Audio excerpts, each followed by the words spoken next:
Good morning MOM fifth sem students. Internet Windows utilities and application lecture की series में this is my lecture number 22। और आज के lecture में हम लोग देखने वाले हैं लिस्ट लाइन कनेक्टिविटी। जैसे कि हमने यूनिट 2 प्रारंभ किया था, स्टार्ट किया था, और उसमें हम लोग पढ़ रहे थे टाइप्स ऑफ कनेक्टिविटी या modes of different kind of connectivity. तो उसमें हमने डायल अप कनेक्टिविटी डिस्कस किया है, और उसमें हमने ISDN कनेक्टिविटी डिस्कस किया है ना। उसमें हमने VSAT कनेक्टिविटी डिस्कस कर लिए हैं, हमारा कंप्लीटेड है वो टॉपिक। हम ब्रॉडबैंड कनेक्टिविटी हम पढ़ चुके हैं, ठीक है। तो मैंने आप लोगों को बताया था डायल अप कनेक्टिविटी के बारे में कि पहले क्या होता था। टेलीफोन बॉक्स होता था, घर में टेलीफोन बॉक्स होता था, और टेलीफोन लाइन, ठीक है, टेलीफोन लाइन से वो सुविधा दी जाती थी। तो कभी कभी क्या होता था, हमें इंटरनेट कनेक्टिविटी की ज़रूरत होती थी। तो उस समय हम क्या करते थे, अपने कंप्यूटर अथवा लैपटॉप को लैंडलाइन से कनेक्ट करते थे, और उसके बाद हम उस लैंडलाइन से हम कोई विशेष कोड को डायल करते थे, और उस विशेष कोड को डायल करते हुए हम कुछ ड्यूरेशन के लिए इंटरनेट के सर्विस को हम उपयोग कर पाते थे। मतलब हमारे पास पहले जो नेटवर्क बिछा हुआ था वो वॉइस कॉलिंग के लिए था, ऑडियो कॉलिंग के लिए था हमारे टेलीफोन के द्वारा। लेकिन हमें कुछ ड्यूरेशन के लिए यदि हमें इंटरनेट की सर्विस चाहिए, तो फॉर दैट पर्पज़ हम एक कोई स्पेशल कोड को जो कंपनी के द्वारा प्रोवाइड किया जाता था, उस विशेष कोड को हम डायल करते हुए हम इंटरनेट के सर्विस को कुछ ड्यूरेशन के लिए अपने पर्सनल यूज़ के लिए हम यूज़ करते थे। तो ये तो था डायल अप कनेक्टिविटी। उसके बाद मैंने आप लोगों को बताया था ISDN, ठीक है। ISDN में पहला ही वर्ड बोलता है इंटीग्रेटेड, है ना। इंटीग्रेटेड का अर्थ होता है जुड़ा हुआ। तो भाई इसमें क्या जुड़ा हुआ होता है? तो पहले टेलीफोन लाइंस बिछाए गए फॉर ऑडियो कॉलिंग। तो समय के साथ साथ ये पाया गया कि हमें सिर्फ ओनली ऑडियो सिग्नल के ट्रांसमिशन की ज़रूरत नहीं है, हम सिर्फ कॉल में बात कर पाएँ, सिर्फ इतना ही सफिशिएंट नहीं था। फिर लोगों ने सोचा क्यों ना हम उस वॉइस कॉलिंग ट्रांसमिशन के साथ साथ हम पिक्चर्स और वीडियोस सिग्नल्स का भी हम ट्रांसमिशन कर पाए। मतलब हम अपने डिवाइस से किसी दूसरे डिवाइस तक हम अपने इमेजेस और वीडियोस को पहुंचा सकें। तो इसके लिए क्या कर दिया गया, जो टेलीफोन लाइंस के लिए जो नेटवर्क था उसके साथ में एक नया नेटवर्क का निर्माण किया गया पिक्चर्स और वीडियो सिग्नल को ट्रांसमिट करने के लिए, और दोनों नेटवर्क को आपस में इंटीग्रेट करके जोड़ते हुए एक नया टेक्नोलॉजी का आविष्कार किया गया, विकसित किया गया। इसे ही ISDN कहा जाता है। और ISDN कनेक्टिविटी नेटवर्क के आने के बाद में हम नेटवर्क का यूज़ करते हुए हम अब ऑडियो कॉल्स, इमेजेस और वीडियोस का भी ट्रांसमिशन एक डिवाइस से दूसरे डिवाइस तक कर सकते हैं। ये तो था ISDN में। फिर मैंने आप लोगों को बताया VSAT, ठीक है, वेरी स्मॉल एपर्चर टर्मिनल। तो ऐसे एरियाज़ जैसे कि हिली एरिया या पहाड़ी एरिया, या तो फिर ऐसे स्थान द्वीपीय एरिया, और द्वीप वह स्थान होता है जो चारों ओर से समुद्र अथवा पानी से घिरा होता है। तो ऐसे क्षेत्रों में, ऐसे एरिया में हमें अगर इंटरनेट कनेक्टिविटी को पॉसिबल करना है, तो भाई हम केबलिंग के थ्रू नहीं कर सकते हैं। हम ट्विस्टेड पेयर कोएक्सियल केबल बिछा तो सकते हैं, लेकिन बिछाना बहुत ही जटिल होगा, बहुत ही कॉम्प्लेक्स होगा। तो ऐसे एरिया में अगर हमें इंटरनेट कनेक्टिविटी पहुंचाना है, इंटरनेट के सर्विसेज को यूज़ करना है, तो केबलिंग वाला जो टेक्नोलॉजी है उसे इम्प्लीमेंट करना इन जगहों पर I think stupid kind of thinking. तो ऐसे एरिया में किया जाता है, डिश एंटीनास का प्रयोग किया जाता है। तो मान के चलो ये मेरा घर है, किसी पहाड़ी क्षेत्र में मौजूद है, तो मैं क्या करूँगा, वीसैट का है ना एक डिश एंटीना खरीदूँगा। मैं इसका मतलब ये है कि मैं एक कनेक्टिविटी का कोई प्लान परचेज़ करूँगा, और वो जो इंटरनेट सर्विस प्रोवाइडर है वो मेरे घर में क्या करेंगे, एक डिश एंटीना देंगे, और उस डिश एंटीना को वो वीसैट मॉडेम के साथ कनेक्ट करेंगे, और उस वीसैट मॉडेम को मैं अपने पीसी के साथ कनेक्ट करूँगा। मतलब मेरा पीसी जो है जुड़ गया मॉडेम के साथ में, और वह जो मॉडेम है वो वीसैट एंटीना के साथ में जुड़ गया, और वो एंटीना डायरेक्टली मेरे रिक्वेस्ट को, मैं रिक्वेस्ट करूँगा वो मॉडेम में जाएगा, मॉडेम से एंटीना में जाएगा, और वो एंटीना सीधा मेरे रिक्वेस्ट को ट्रांसमिट करेगा सैटेलाइट को। और सैटेलाइट मतलब उपग्रह जो पृथ्वी के चारों ओर रोटेट करते हुए होते हैं। ये कृत्रिम डिवाइस है, यह मानव निर्मित उपकरण होते हैं जो पृथ्वी के विभिन्न भागों से इन्फॉर्मेशंस को, रियल टाइम इमेजेस को, रियल टाइम पिक्चर्स को, रियल टाइम इन्फॉर्मेशंस को कैप्चर करते हुए रहते हैं। तो किसी क्लाइंट का जो रिक्वेस्ट है वो मेरे डिश एंटीना से ट्रांसमिट होकर के रिक्वेस्ट जाएगा सैटेलाइट में, और वह सैटेलाइट जिस सर्वर में मेरा इन्फॉर्मेशन, मेरे द्वारा रिक्वेस्ट किए गए क्वेरी का जो आंसर है, रिज़ल्ट है, डेटा जहां मौजूद है, उस सर्वर को, उस रिक्वेस्ट को पहुंचाएगा सैटेलाइट, और फिर सर्वर जो है मेरे रिक्वेस्ट के आधार पर डेटा अथवा वेब पेजेस अथवा जो इन्फॉर्मेशन मुझे चाहिए उसे रिस्पॉन्स के रूप में सैटेलाइट तक पहुंचाता है, और फिर वह सैटेलाइट उस रिस्पॉन्स को या उस मेरे द्वारा, क्लाइंट के द्वारा रिक्वायर्ड इन्फॉर्मेशन को वो सैटेलाइट क्लाइंट के डिश एंटीना में ट्रांसमिट करता है, और वह डिश एंटीना जो है उस माइक्रोवेव सिग्नल को डिजिटल सिग्नल में कन्वर्ट करते हुए, सॉरी अभी तो माइक्रोवेव था, एंटीना में आया, वो एनालॉग सिग्नल में होगा, और फिर मॉडेम जो है, मॉडेम उस एनालॉग सिग्नल को अगेन वो ट्रांसमिट करेगा किसमें, डिजिटल सिग्नल में। तो इस तरीके से सैटेलाइट और वेरी स्मॉल एपरेचर वो डिश एंटीनास का प्रयोग करते हुए क्लाइंट और सर्वर के मध्य कनेक्टिविटी किया जाता है। तो इस टेक्नोलॉजी को वीसैट टेक्नोलॉजी कहा जाता है। उसके बाद मैंने कल आप लोगों को, कल के लेक्चर में, लेक्चर नंबर 21 में मैंने आप लोगों को ब्रॉडबैंड कनेक्टिविटी के बारे में बताया था। तो नाम से ही मीनिंग, अर्थ जो है स्पष्ट हो रहा है। ब्रॉडबैंड, ब्रॉड मतलब होता है चौड़ा, और बैंड का अर्थ होता है रास्ता, चौड़ा रास्ता।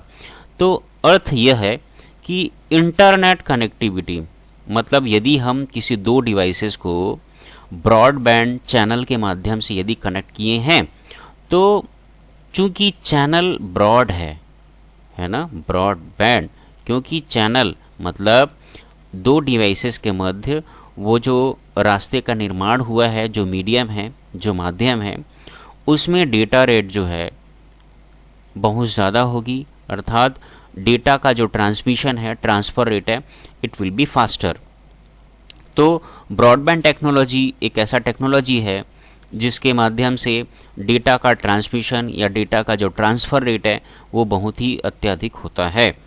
और मान लो, मैंने कल एक डायग्राम भी बताया था कि मान लो मुझे अपने घर में ब्रॉडबैंड का कनेक्शन लेना है, तो मैं इंटरनेट सर्विस प्रोवाइडर को अपना एप्लीकेशन दूंगा, उनको मैं रिक्वेस्ट करूंगा कि मुझे ब्रॉडबैंड का कनेक्शन चाहिए।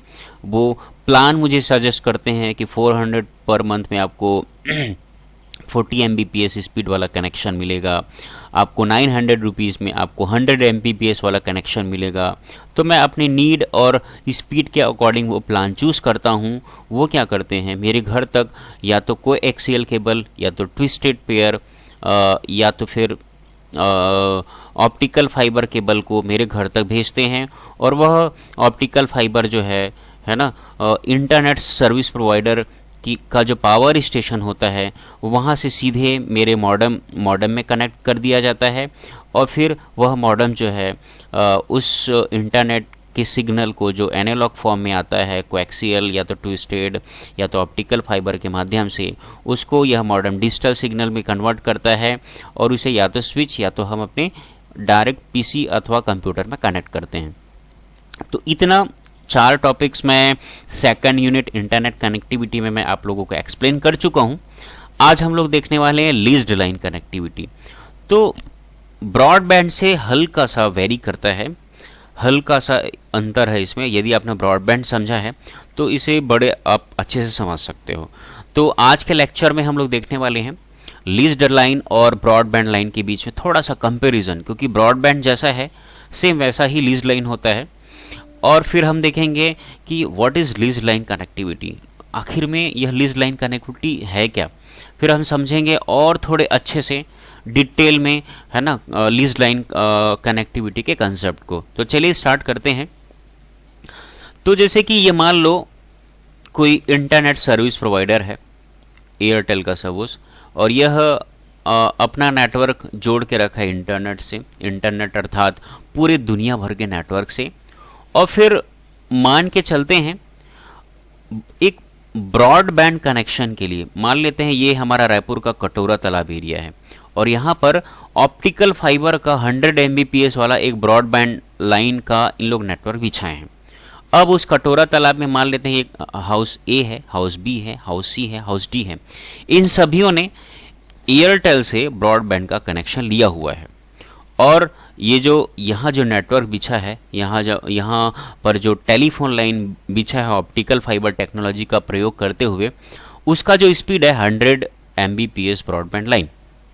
ठीक है, तो होता क्या है, एयरटेल वाले या तो इंटरनेट सर्विस प्रोवाइडर हमें जो है इंटरनेट की सर्विस जो है 100 Mbps स्पीड की देती है, और उस 100 Mbps स्पीड को ये 4 घर शेयर करते हैं।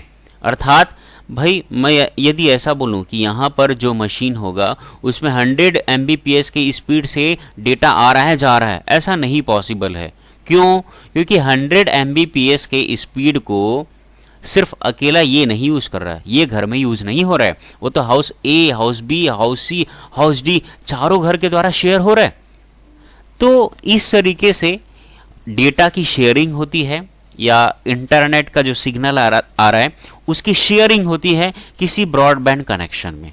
ठीक है, तो हम यहाँ पर, और यहाँ हाई स्पीड डेटा रेट होता है, जैसे कि डायल अप में 56 kbps है ना, 1 सेकंड में 56 KB डेटा आता था, जाता था। यहाँ पर 100 Mbps, मतलब सोच लो 1 MB में 1024 kbps है ना, और 1024 kbps इंटू 100 मतलब उतने kbps का स्पीड, मतलब वो तो डायल ऐप कनेक्टिविटी से ब्रॉडबैंड का जो स्पीड है लाख गुना ज़्यादा हो रहा है एक तरीके से। तो यहाँ यही समझाना चाह रहा हूँ कि ब्रॉडबैंड कनेक्टिविटी में जो ओवरऑल जो नेटवर्क चैनल का जो स्पीड है उसको मल्टीपल क्लाइंट्स के द्वारा बोल सकते हैं शेयर किया जाता है। अर्थात हर एक घर में 100 Mbps का स्पीड नहीं पॉसिबल है। क्यों? क्योंकि उसी चैनल को मल्टीपल कस्टमर्स या मल्टीपल सब्सक्राइबर्स यूज़ करते होते हैं। ये तो हुआ ब्रॉडबैंड के केस में। अब हम लोग समझते हैं लीज लाइन में क्या होता है।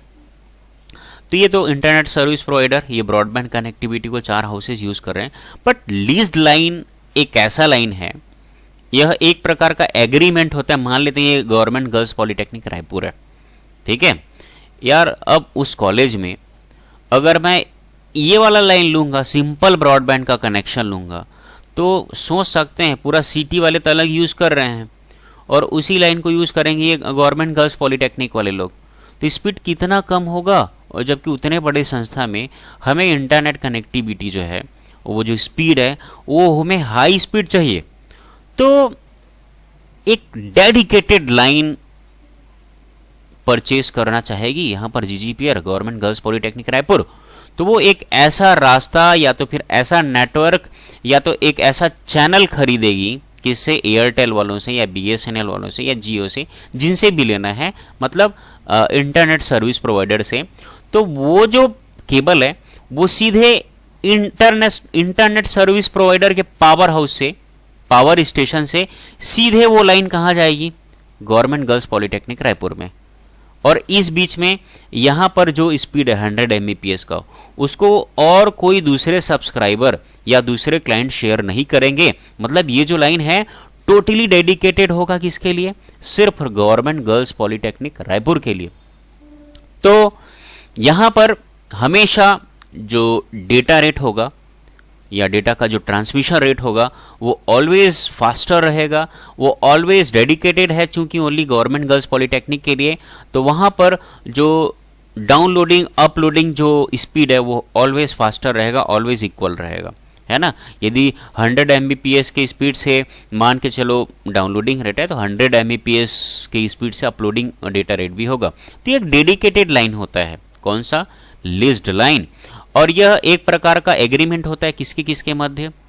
सब्सक्राइबर या क्लाइंट या तो ये कोई कंपनी या तो कोई ऑर्गेनाइजेशन हो सकती है और इंटरनेट सर्विस प्रोवाइडर के मध्य।